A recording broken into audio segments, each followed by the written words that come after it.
Welcome to our channel. Today, we'll guide you through the easy steps to activate your Wells Fargo credit card so you can start using it right away.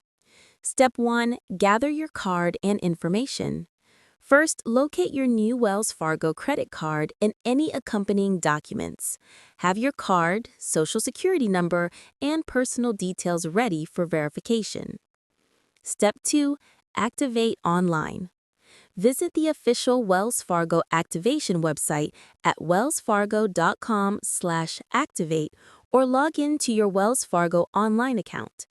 Navigate to the Activate Card section, enter your card number and other requested information, and follow the on-screen instructions to complete the activation. Step 3. Activate by phone. Alternatively, you can activate your card by calling the number listed on the sticker attached to your card or on the back of your card.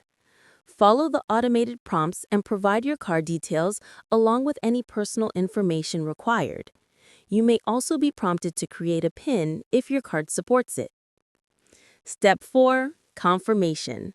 Once your card is successfully activated, you will receive a confirmation message online or during the phone call.